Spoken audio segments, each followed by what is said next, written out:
اعوذ باللہ من الشیطان الرجیم بسم اللہ الرحمن الرحیم تولج اللیل فی النہار وتولج النہار فی اللیل وتخرج الحی من المیت وتخرج المیت من الحی وترزق من تشاء بغیر حساب۔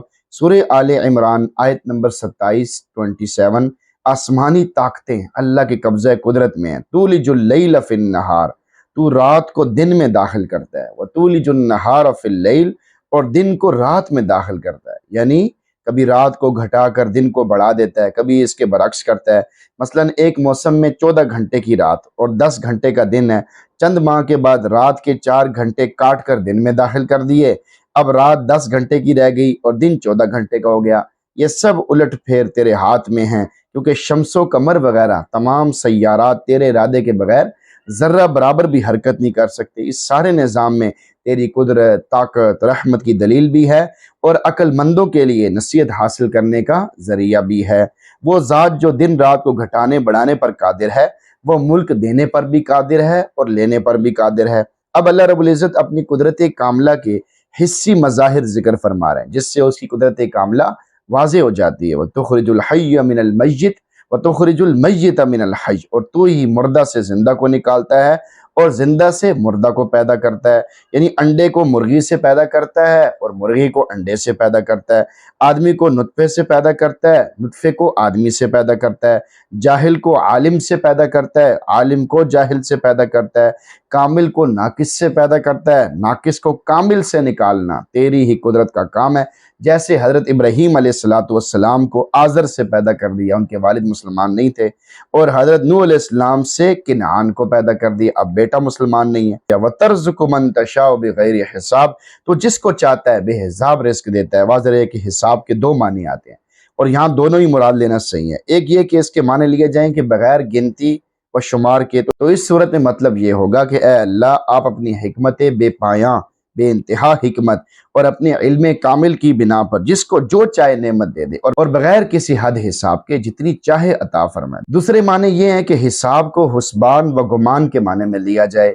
اس صورت میں مطلب یہ ہوگا کہ اے اللہ، تو جس کو چاہے وہ کچھ دے دیتا ہے اور وہاں سے دیتا ہے جہاں سے اس کو گمان بھی نہیں ہوتا، جیسا کہ دوسرے مقام پر ارشاد فرمایا گیا وَمَن يَتَّقِ اللَّهَ يَجْعَل لَّهُ مَخْرَجًا، جو کوئی اللہ سے ڈرے گا اللہ اس کے لیے مشکل سے نکلنے کا راستہ پیدا کر دے گا۔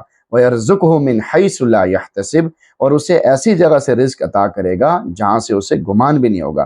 5 جملے 5 دلائل ہیں۔ تُؤْتِي الْمُلْكَ مَن تَشَاءُ وَتَنزِعُ الْمُلْكَ مِمَّن تَشَاءُ، جو پچھلی آیت میں بتایا گیا، اس کے ثبوت میں اللہ رب العزت نے اس آیت میں 5 جملے ذکر فرمائے ہیں، جو حقیقت میں 5 دلائل ہیں، اور ان سے روز روشن کی طرح واضح ہو گیا کہ وہ قادر مطلق ہے، بس ہر حال میں اور ہر وقت میں اسی پر نظر رکھنی چاہیے اور ہر کام کی مدد کے لیے اسی سے التجائیں دعائیں کرتے رہنا چاہیے۔ آیت کا میسج آپ کے نام۔ نمبر 1، صفات باری تعالیٰ کا تقاضا یہ ہے، اللہ تعالیٰ کی بیان کردہ صفات سے واضح ہوا، وہی ذاتی قدرت کاملہ اور قدرت تامہ، مکمل قدرت کی مالک ہے، وہی اپنے حکم آرڈر کو نافذ کرنے کی پوری طاقت رکھتی ہے، وہی ذات ہی وسیع رحمتوں کی مالک ہے۔ پس یہ صفات ہر عقل مند انسان کو ابھار رہی ہیں اور اسے دعوت فکر دے رہی ہیں کہ وہ اس ذات کی اخلاص کے ساتھ عبادت کرے اور اس کے عذاب و سزا ناراضگی سے ڈرے، اسی سے مانگے اور اسی کے سامنے ہی آوازاری کرے۔ روئے جگ میں آ کر ادھر ادھر دیکھا،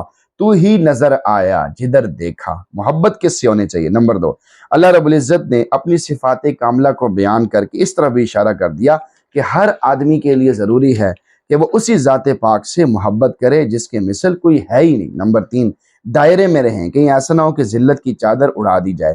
اس آیت کے ذریعے اللہ رب العزت نے برسر اقتدار ہو کر اکڑنے والوں، اقتدار میں نشے میں دوسروں پہ ظلم و ستم کرنے والوں، غریبوں پہ تکلیفوں کے پہاڑ ڈھانے والے مالداروں کو بہت بڑی تنبیہ کر دی ہے کہ جس طرح وہ رات کو دن میں داخل کرتا ہے اور دن کو رات میں داخل کرنے پر قدرت رکھتا ہے، اسی طرح وہ تمہیں عزتوں سے نکال کر ذلتوں کی پستیوں میں بھی ڈال سکتا ہے، مالداری سے نکال کر فقر و فاقے میں داخل کرنے پر بھی پوری طاقت قدرت رکھتا ہے۔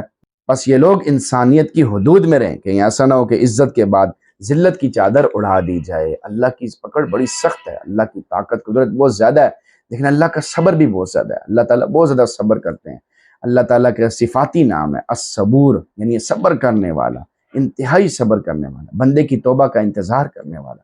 ہمیں آخر کتنا غصہ آ ہی جاتا ہے۔ ایک دفعہ ایک بندہ معاف کرے گا، دوسری دفعہ معاف کرے گا، تیسری دفعہ معاف کرے گا، چوتھی دفعہ اس کو غصہ آ جائے گا۔ اللہ کی ذات ایسی ہے، آپ اس سے جتنی مرضی اس کی نافرمانیاں کرنے کے بعد جب بھی اس سے معافی مانگیں گے وہ معاف کر دے گا، بلکہ وہ معافی مانگنے کی ترغیب دے رہا ہے کہ میرے بندے میرے سے معافی مانگیں اور مانگتے رہیں، ڈرتے رہیں، اپنے اندر میرا خوف اور شوق پیدا کرتے رہیں تاکہ ان کی میرے سے محبت ہو جائے اور ان کے دلوں میں میرا خوف آ جائے، تاکہ میں انہیں دنیا آخرت میں کامیاب کر دوں۔ دنیا بھی اللہ نے بنائی ہے، جنت بھی اللہ نے بنائی ہے، دنیا کی عافیتیں بھی اللہ نے بنائی ہیں اور جنت کی عافیتیں بھی اللہ نے بنائی۔ اسی طرح جو عذاب ہیں، دنیا کی تکلیفیں بھی اللہ نے بنائی ہیں، اسی طرح جہنم کی تکلیفیں بھی اللہ نے بنائی ہیں، اور دنیا کی پریشانیاں بھی اللہ نے بنائی ہیں، اسی طرح مرنے کے بعد والی زندگی کی جو پریشانیاں ہیں وہ بھی اللہ نے بنائی ہیں۔ اللہ تعالی ہمیں اپنی نعمتیں عطا فرمائے اور نعمتوں کی قدر کرنے کی توفیق عطا فرمائے اور اپنے عذاب سے محفوظ فرمائے، دنیا میں بھی محفوظ فرمائے اور آخرت میں بھی محفوظ فرمائے۔ یہ دعا کرتے رہنا چاہیے۔ اللہ تعالیٰ سے دعا، اللہ تعالیٰ ہم سب کو عمل سمجھ توفیق عطا فرمائے اور ہم سب کو قرآن پڑھنے سننے سمجھنے کا بھی اہتمام نصیب فرمائے۔ آمین۔